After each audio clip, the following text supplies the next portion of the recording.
we are going to spin on a drop spindle.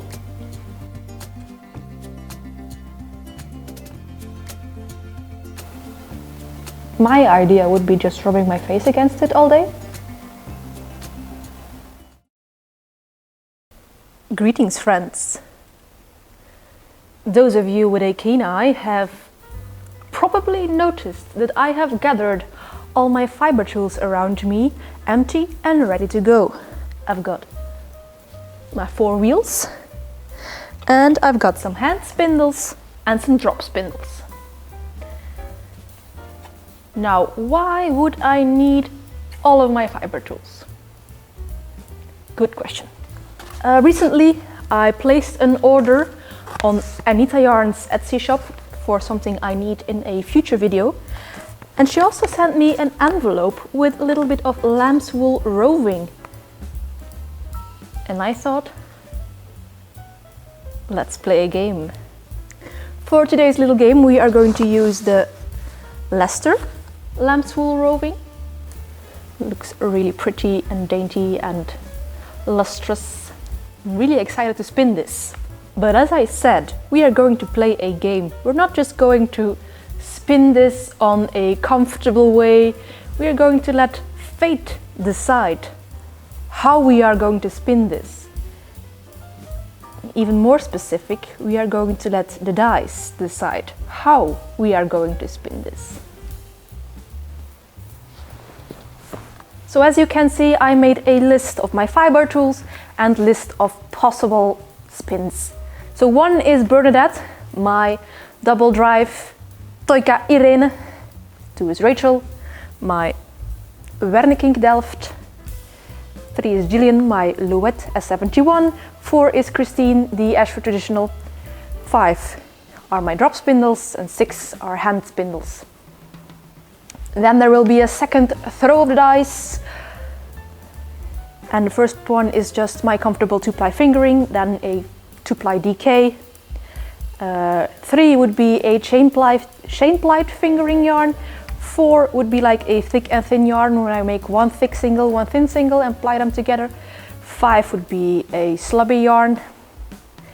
And 6 is just a chain plied DK because my inspiration left me and I needed a 6th one because my dice has 6 sides as any normal dice would.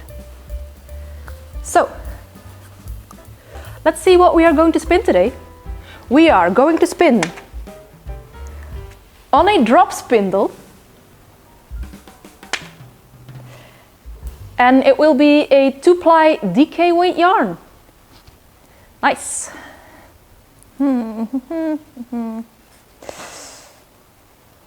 Clearly a long time since I've spun on a drop spindle. The Leicester Lambswool has very long staple length. This is completely different from what I'm used to with my normal spins of the Flemish sheep. That also has quite a long staple length, you know, but not this amount. Not used to this. But this is exactly what this exercise was for. I wanted to get out of my comfort zone with spinning. Well, then I am lucky that fate decided to take me out of my comfort zone. Because if it would just have said, and there was the possibility to do a 2-ply fingering weight yarn on Gillian, that would just have been my go-to comfort yarn. But then again, if fate wanted me to spin my go-to comfort yarn, I would have spun my go-to comfort yarn.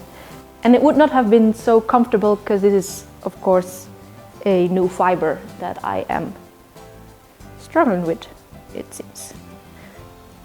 I don't know if you can see this, but wow, that's one fuzzy halo yarn. Beautiful. I am excited. Some of you are wondering why I limited myself to only 2-ply and chain plies. I wanted to make a game that was feasible, that could be done with all my fiber tools. I didn't want to be limited, like if I would have thrown a number and then say like a 4-ply on my Bernadette wheel, who only has 2 bobbins. It's probably perfectly possible, but just a lot of brain work. I don't know. I just went with choices that were possible on every of the fiber tools that I have.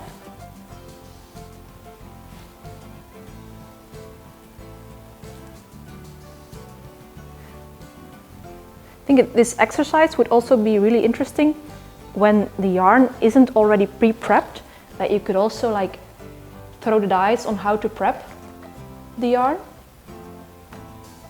Future video ideas. Tell me in the comments, dear friends, how do you keep your spinning life exciting?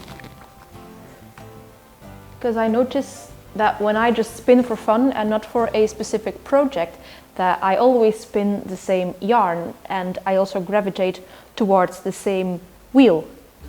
As I said, a fingering yarn on on Gillian. On Rachel I would spin a DK weight, I think. This is also exactly why I need 4 wheels, because I have a different comfort yarn on every wheel. Every wheel is of course different.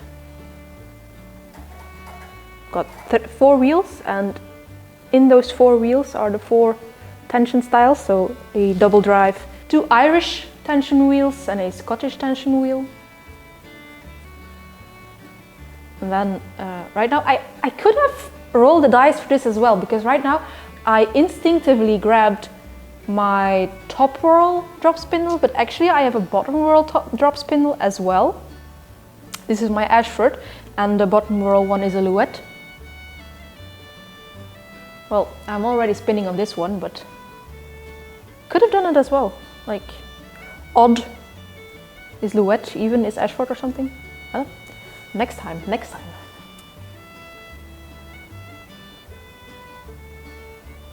But yeah, as I said, how do you keep your spinning life interesting?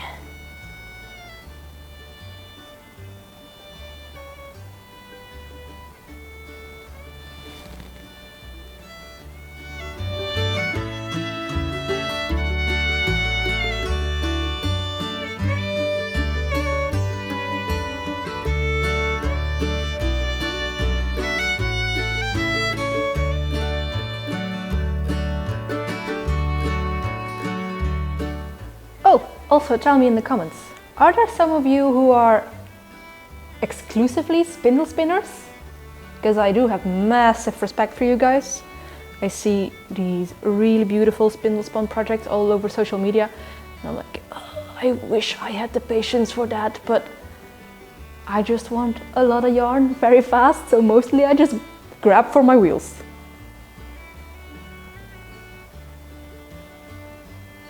But I am really enjoying this spin. I'm already sad, it's only just such a little bit of yarn. I mean, roving. Speaking of the roving, it's glorious. I really love it. So another shout out, thank you to Anita Yarns for sending this to me. Like a free goodie. Could you believe this was a free goodie? You're an awesome person, Anita. I'm going to plug your Etsy store down in the description. And next to the Leicester yarn that I'm spinning now, there was also a roving of Gotland Lambswool, for which I am even more excited than this Leicester one, because the silver gray shade of it is just absolutely beautiful.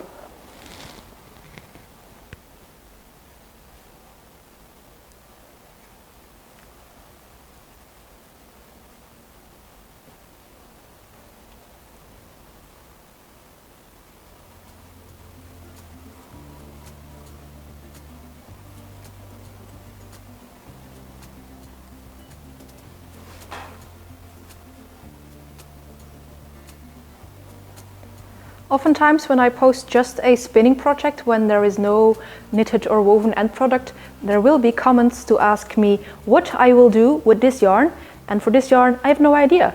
I wasn't even expecting to have this yarn. It'll also be just a small bit. So I think for now it'll just stay yarn. But if you have any kind of like really small projects that you think would be cool with this rather fuzzy yarn, you're always free to put them down in the comments.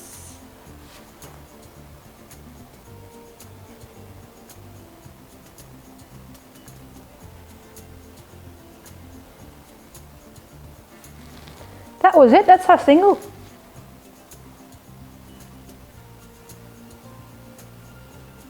Fast. Now I'm going to make a Plying bracelet for this. It's just because it's not a lot of wool. So then this is my favorite method of doing this, so I can just keep using my same spindle. So just the wool right now on my hand. Oh, this is so hot. I've done it like this, so now I have to do it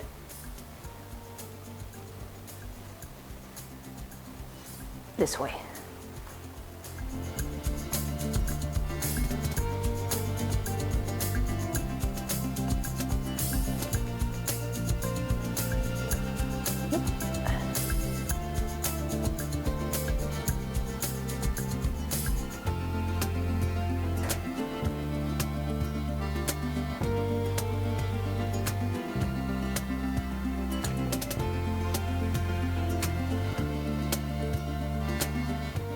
I mostly gauge by eye to see whether it is balanced, but I also like to just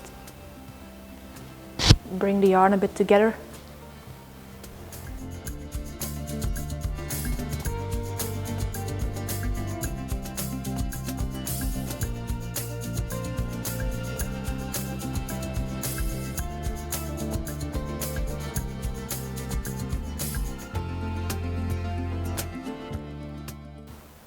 Ta-da! Let's take a look at our final yarn. Yeah, that's not too shabby for someone who hasn't spindle spun in months. And it is luxuriously soft. Like, I mean, I get why you would put this as a free goodie in your package. This is the best marketing you can do towards a spinner, because now I want to buy a fleece of this, which I will not because I have 30 kilos of fleece of my own Flemish sheep, but okay. So friends, that was actually it for today. Short and sweet. Just a little quick project, which, I don't know, sometimes I just want to spice things up in my spinning life, and then randomly letting a dice decide that I should use my drop spindle maybe was the greatest motivation to actually use my drop spindle. I should do this again and rig the dice into saying I should use my hand spindles maybe as well. If you're going to try this let the dice decide out yourself, please do let me know, because I am always super excited to see that you're trying out stuff that you see on my channel, or sometimes there are actually people saying that they bought a wheel because of my channel, and I'm like, ooh, yes! So yes, if you have any ideas for this little bit of yarn, I think it's actually 10 meters, please put so in the comments. My idea would be just rubbing my face against it all day. So in any case, the last thing that rests for me to say to you is, if you like these kind of fiber shenanigans, or these kind of fiber shenanigans, or any other kind of fiber shenanigans, maybe you could like, comment or subscribe, but of course that is all up to you. And as for me, I will see you in a next video. Bye!